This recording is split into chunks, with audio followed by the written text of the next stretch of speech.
I'm Richie. This is Dakota. Hey. We're back at you with now the Money in the Bank post episode here. Last week we talked about everything leading up to the pay-per-view. Now the pay-per-view has happened. So how did it turn out for you? It was booked as the greatest Money in the Bank ever, and they even carried that over to Raw. What is your feelings? Well, about only that? the ending was probably the best part. We'll get to that later. More like the first 4 matches were genuine botches, but yeah, I like the pay per view was alright, but we'll get to ratings after the fact though. Yeah, so on the pre-show, we found out that they threw 2 random matches in there that nobody was expecting. Now that Vince has said pay-per-views are going to kind of run longer and there's really no time limit type of thing going on. Breeze Dongo took on the Golden Truth, and I really like Breeze Dongo. I think it really, it's 2 guys that weren't being used for anything, just kind of using their creativity to try to get themselves over, and I think it's working. They did the whole idea of themselves being burnt from being in a tanning bed too long, which was pretty funny. And they sold the sunburn pretty well. Yeah, I thought during the match. I was disappointed that we were eating during that time. I'm not really a fan of that type of stuff. Okay, but personally, throughout the match, it was just a typical pre-show match, real quick to the point, get a winner, get in, get out. Golden Truth is hilarious. They are funny. They're very funny. But I thought Breeze Dongo should have got the win. Yeah, they should have. But I feel like they're probably gonna trade back and forth. I like both teams actually. It's a little the comedy version. You always need the comedy. Yes. And that's them. So during my hiatus was probably when R-Truth was with Miz. Yeah. For the Awesome Truth. Is this kind of like the babyface version of what that was? Because I know those guys were heels going against Rock and Cena. Is this as good, not as good? Where would you put this compared to? Goldust and Truth were both really, really funny dudes. Miz and Truth were really cool too. I'd say it's maybe the baby face version of it. Okay. Either way, Truth has always been good. They just haven't really used it much at all. Jimmy. Yeah, rest in peace, Little Jimmy. The other pre-show was the Dudleys versus the Lucha Dragons, which I said correct this time. Makes absolutely no sense. Nope. Was kind of 2 tag teams just thrown in to face each other to fill some time before the show, and it essentially was a waste of Kalisto, who we found out later was supposed to be the 7th man in the Money in the Bank ladder match. This, to me, I don't understand this. It's just a waste of his talent. Kalisto, they've wasted so much time with Sin Cara. Yeah. And I feel like that Kalisto has so much more talent, can shine on his own. I mean, they've had 3 different Sin Caras already. Come on, people. He didn't get a tattoo overnight. Right. But, yeah, this is a waste of Kalisto's talent. I'm kind of glad he wasn't in the Money in the Bank match. It was fine just being 6 competitors, kind of like one for... There's a person fighting them instead of just having the one-off. Right. It would have been cool to have him, but, he just would have had them high spots. Maybe a Solito Del Sol off the top of the ladder, but we've seen that already. Yeah, But and that's one thing that kind of I noticed about the ladder match that I kind of miss. Usually, every year, over the last decade or so, we're used to seeing Kofi get those spots just because he's kind of a hot spot guy. Before that was Jeff Hardy. Yeah. And now it seems to be Kalisto's. That's going to be his role or his claim to fame to move up to the top. But, I mean, I felt that match missed that person, and Kalisto was that guy to fill the void. But instead, apparently, we see something that the creative team does not, and they decided to waste him on the pre-show. Yeah. So the first match, they opened up with the tag team match, which we said that they were going to open up with either that or Money in the Bank to try to create excitement. Dude, Enzo and Cass are on fire. Yeah. I mean, there's no way to put that. I mean, Enzo on the mic. Is he the best in the company?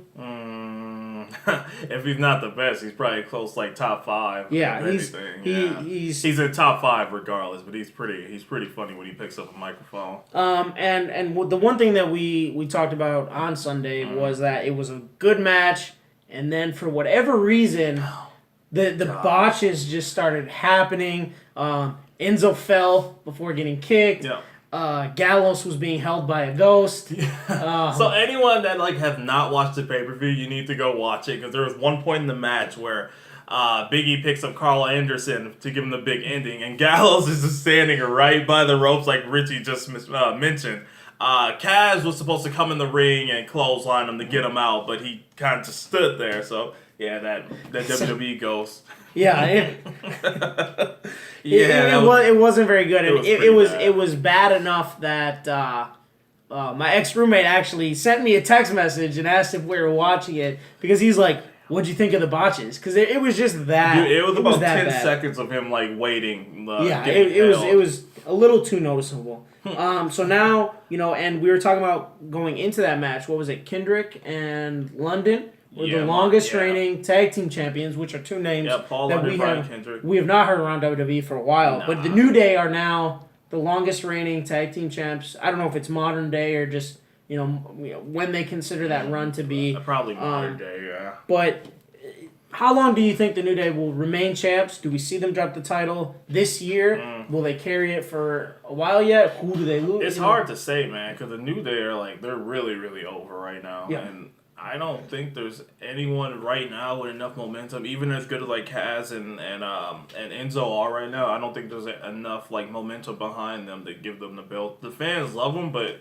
they don't need the titles right now. Right. The New Day don't need the belts either. They just kind of have it at the time. So maybe we'll see the Wyatts or somebody. Yeah, because right now they talk about how they're the two-time champs, and I think this group should ultimately deserve a number of title runs, whether it be something like Edge and Christian or the Hardys, where they're getting 6, 7, 8 title runs together. I mean, they've been carrying the tag team division for about a year or so now. Right, and that's what I'm getting in. What I want to get into is with this brand split, the rumors of doing it or not doing it. Your thoughts on having two different tag team champions? I would actually love to see that. It gives more competition and everything. And there's so many different tag teams now, especially with the ones they're going to call up from NXT as well.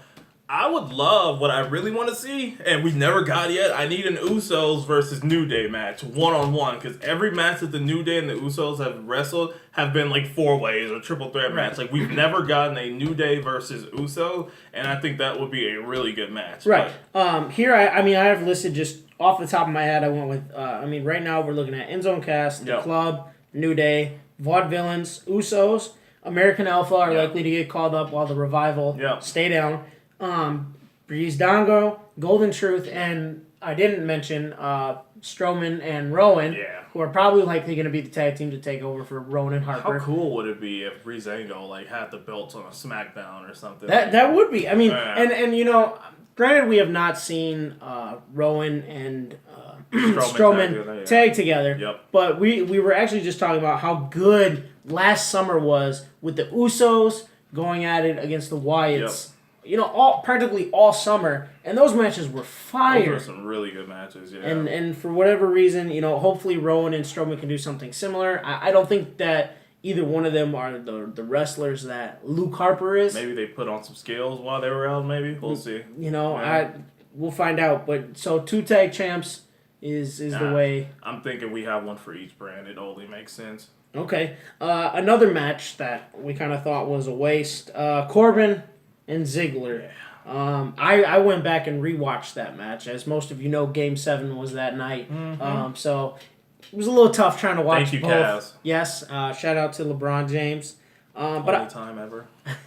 But I thought it was a big waste of Corbin and Dolph Ziggler. Despite whatever you may feel about Ziggler's character, I thought I think both those guys are better than the spot that they're getting. I'm not discrediting the fact that Ziggler's a really good right. competitor. It's just the character. It's dried out. It's played out. Right. So yeah. But so the two things that I took from that match, there was one point where Corbin gave him a stiff right hand. That was actually really great. To the face. Straight jab to the face. It was ridiculous. And then he hit him with a pretty nice clothesline. He did. But that was really it. Yep. I mean, that was really the only 2 spots in the match. There wasn't any spots that makes you oh no, it's just the impact of that right hand. Yeah, I mean, to me, I looked at it as it was a solid match mixing 2 different styles. As you have a brawler big guy in Baron Corbin, and then you have a wrestler, smaller athletic guy in Dolph Ziggler. But how can we get Corbin into a meaningful feud here? Because now that he's likely done with Ziggler, I mean, he's got to have something next. If you're going to keep this push going, based off the Andre Memorial Battle Royal, what can he do to make that next step? Well, before they made Bull Dempsey a jobber on NXT, they kind of had the Unstoppable Force versus Baron Corbin when they first came. Okay. They had some really good matches. It's two big, strong guys going at it. I say you throw them in a program of Rusev and see what happens. Okay, going for the U.S. title. You let Rusev loose, you let Corbin loose, and then you just got those two big guys to clash, and I'd like to see that a lot. Yeah, we'll touch on Rusev in a little bit here. So the women's tag match, another one that just... Yeah. Natalia... That was an interesting sequence, but Dana Brooke is fire. I mean, if we could put the fire emoji on the iPad right now, we definitely would. She's really good. But then again, like I said, the botches. I mean, Natalia knocked both of them down, and then fell on her face to try to crawl after she's just standing there. Yeah, she just. It was ridiculous. So Becky's reaching her hand down Natalya, just slowly inching because one of them were supposed to come in the ring and pull her back to the other side. But once they grabbed her, it didn't make sense that she got up and did an enziguri and then ended up tagging Becky anyway. So I'm just confusing. It's just a bit confusing. Yeah. They could have done. There was too much talent in that ring for them to just screw up that whole sequence. Yeah, I agree. So to end the match, obviously we saw Natalya turn heel. Now, I don't know what necessarily to believe, but there is talk that Natty is going to leave the company to stay home with TJ, her husband, Tyson Kidd, whose career is likely over. Yeah, unfortunately, man. With a neck surgery. Tyson was great. But, I mean, you saw more of Natalia's career than I did. If Natalia's last run here is to put over Becky Lynch, if we get a one-on-one match, I mean, what can we expect from Becky versus Natty one-on-one? I mean, what type of, clash can we expect? I mean, I think it'll be a really good match because they're both really good in ring competitors. Those chicks can really go. I don't know. It's Natalia's career is over with for the most part, and I don't know what in the world they're trying to do with Becky Lynch right now. I mean, they're just squandering her. Right.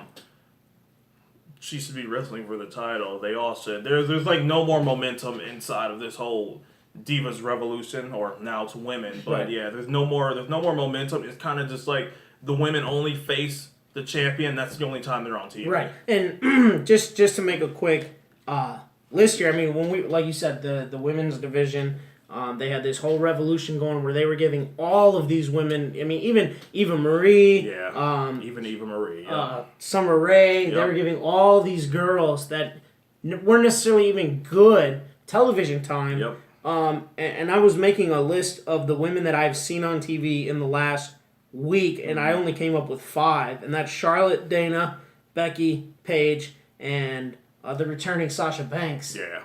And that's it. Yep. I mean, Naomi's out with an injury. She'll be back. But to me, I guess 6 is a good number if you're only going to have one title. If you're not going to split the women into the two brands. Yeah, but whatever happened to having multiple women matches right, on one card? But that's what I think.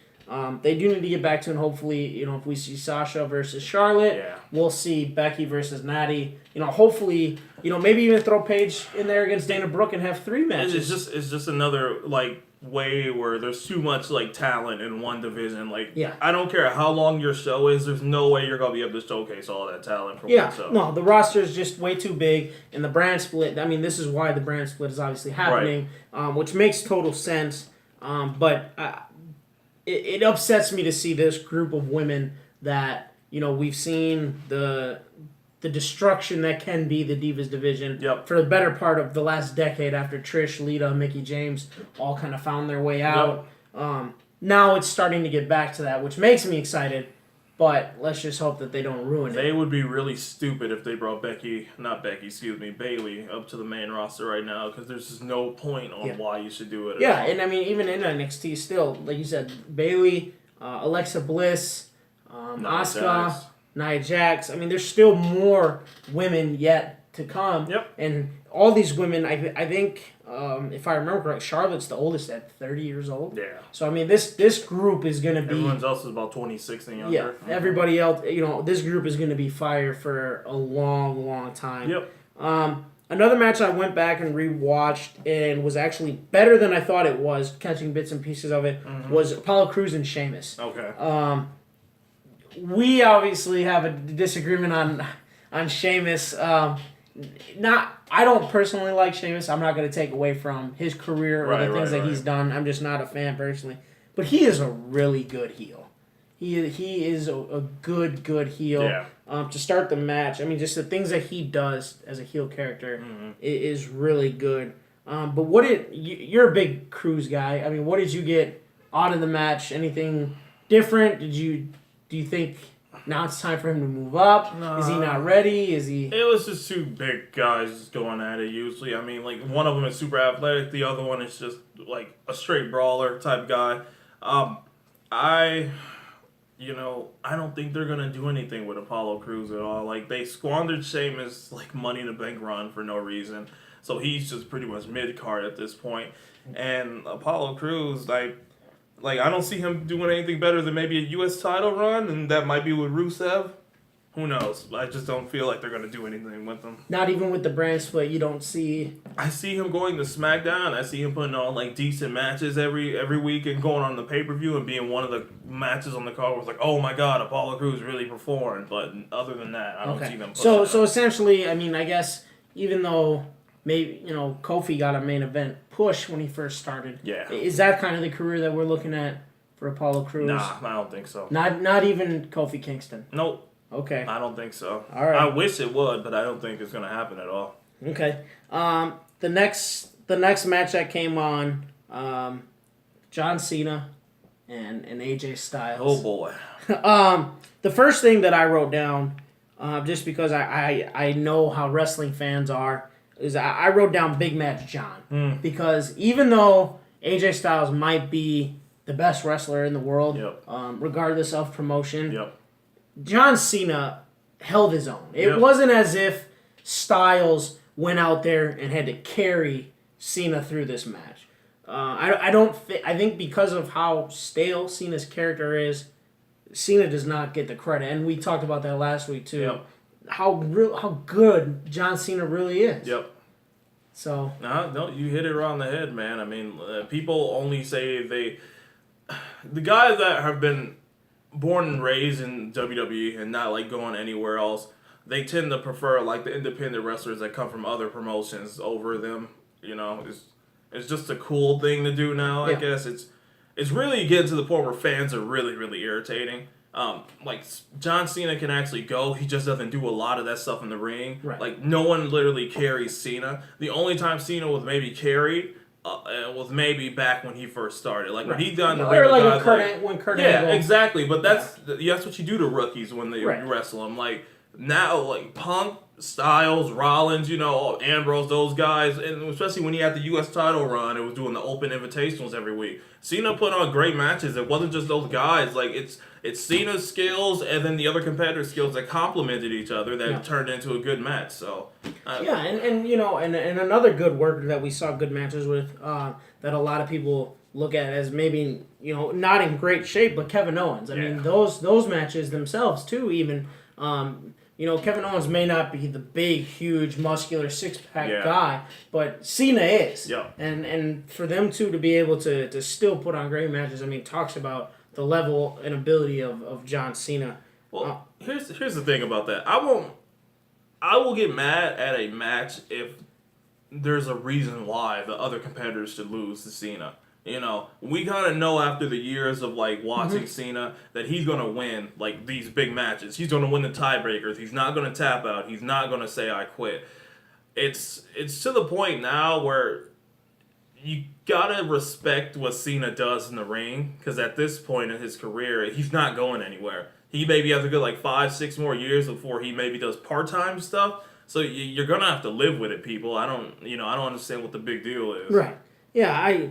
Like you said, a lot of fans, regardless of who it is, I mean, they could sign the worst independent wrestler out there and they would cheer him over Cena. You remember the guy with the one leg who was Zach Zach Gallen? Gallen. If they brought back Zach Gallen, I guarantee you they would cheer him over Johnson. They probably would. But going into that match, we obviously all knew that AJ wouldn't win clean. Right. There's no way that they're gonna let like you said, their boy. I mean, Cena is WWE. Yep. Lose to anybody. It doesn't matter if you're WWE through and through or an indie guy. It doesn't matter where you came from. John Cena is not going to lose to anybody. You know. Owens beat him clean. Oh, that's right. Yeah, good call. But I mean that. But I'm saying that about I understand. Cena, regardless of who it is. Styles was number one in TNA. Cena was number one in WWE. Right. We had this thing of who's gonna win if they ever got together. Yes, they want to appeal to the fans. Right. But he wasn't gonna beat Cena by himself. Right. So with the club getting involved, I mean, did you think that the club coming out added to this rivalry? I mean, because obviously we assume that this is going to be dried out over through SummerSlam. So do you think they added that this adds more to it, or do you feel that the club kind of takes away from it and that it should just be one-on-one? It takes away from it completely, and kind of like I'm jumping the gun a little bit, but on Monday night, Styles told them that they gave Cena an excuse when he lost. So it's basically what that is. They tried to play it in an angle where he didn't know they were going to come out, but Styles is good enough to beat anybody in the world on his own. It's just the fact that creative won't let it happen. Right. Yeah. Exactly. So do we now? Is this kind of like the setup for, because Battleground is going to take place after the brand split. Yeah. So to jump ahead a little bit, we know the situation with the triple threat. Yep. They're wasting this match at Battleground. They are doing that at Battle. Will Reigns be back before? Yes, he will be back, which we'll talk about it on our next episode as well. So do you think immediately at Battleground, which I think is the Sunday after the very first live SmackDown and the draft, that they will have a world title match immediately, bringing in the new belt, or do you think that it would be a tournament and the two winners would face off at SummerSlam, likely being Styles and Cena? I would not mind either or, honestly. I wouldn't mind either or, because, the competition, just the matches that all those guys could put on would be really, really good. And it probably will end up being Cena and Styles. I wish they'd just throw a curveball at us, so I'm guessing the Shield will be on Raw. Right. And then Styles and everyone else will be on SmackDown. Yeah. Yeah, I wouldn't mind seeing a tournament. So let me ask you this. Miz with the world title? I would not be mad at all. He's Miz or Owens, please? Yes. or Bray Wyatt. Yes, or Bray. So I was not... I vaguely remember them introducing the world title last time. I believe Flair gave it to Triple H. Yep. But his first defense was at an off-brand pay-per-view too. Nothing major. So maybe we get a similar storyline. Maybe John is just... I would be highly upset if they just said, we're bringing back the world title and we're announcing it to John Cena, because then Cena is pretty much given Ric Flair's record. Right. I mean, is Cena guaranteed to be the world champ when it's brought back, do you think?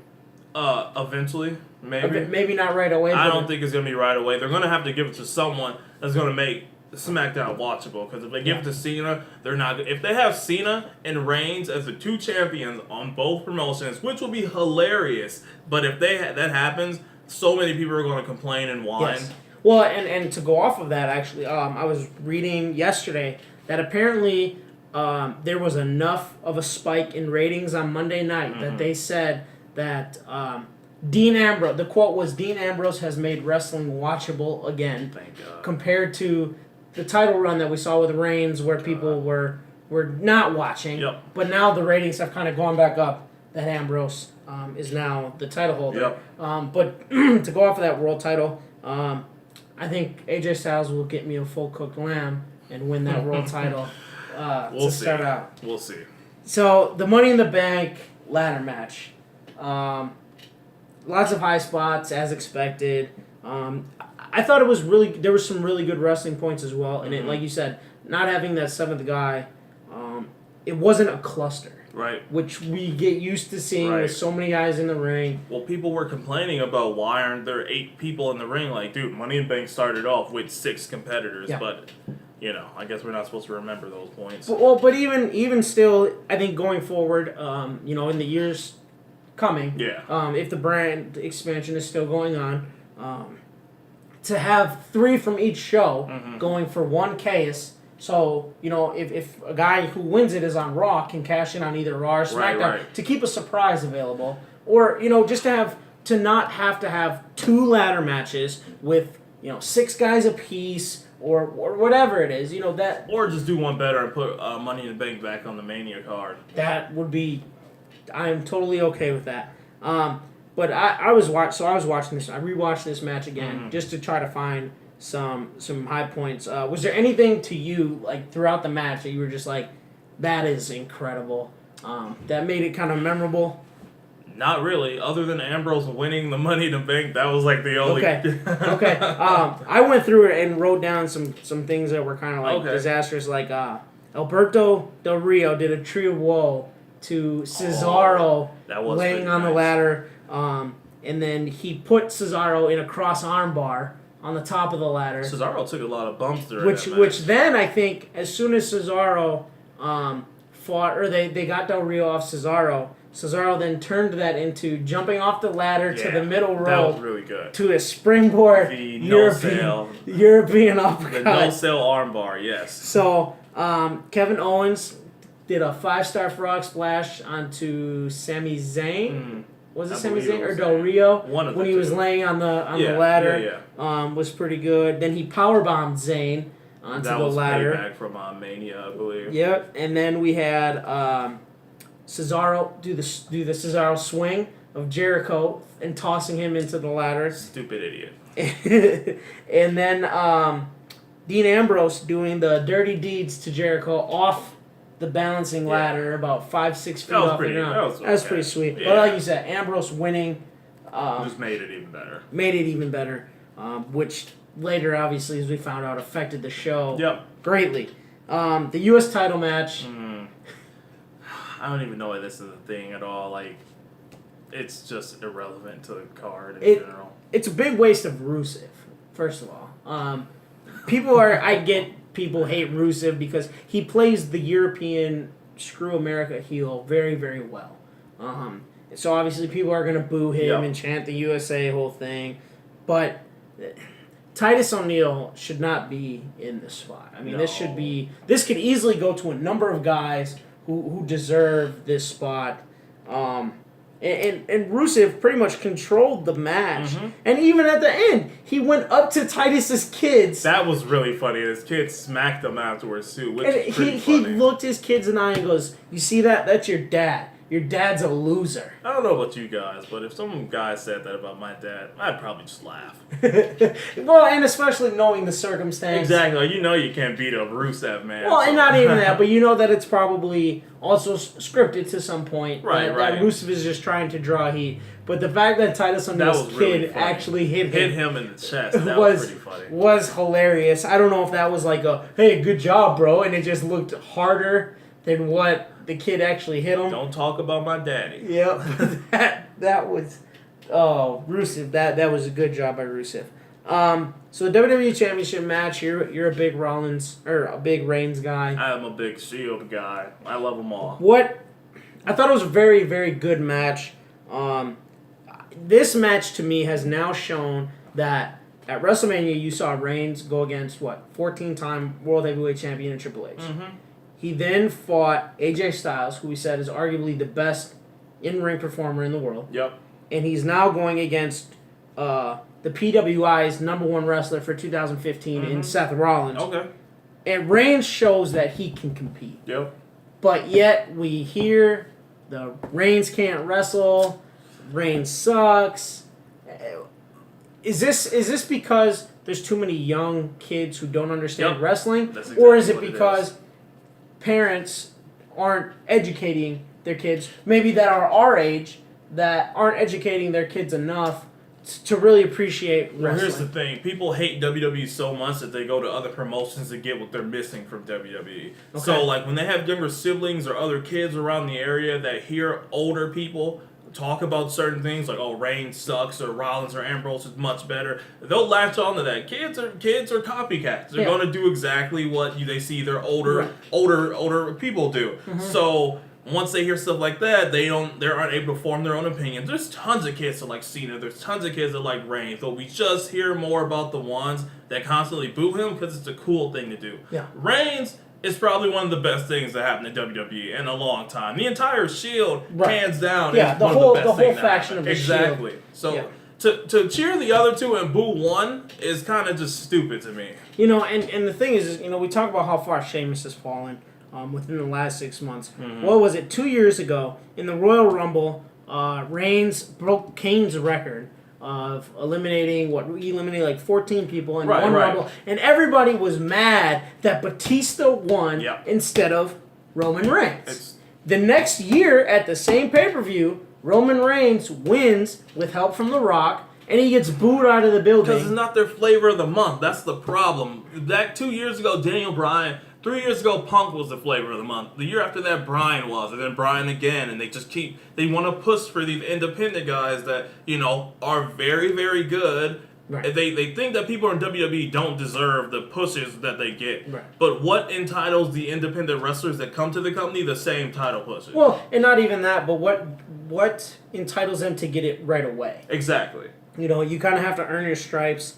Like you guys are gonna watch the program regardless. Right. So you complaining just doesn't help at all. Right. So one of the cool things that I really latched onto from that match was there was a point where Reigns went for a spear and Rollins countered it into a pedigree. Yeah. That was sweet. Yep. That was Reigns did a great sell on that, and Rollins gave himself enough room where they didn't go flying into the turnbuckle.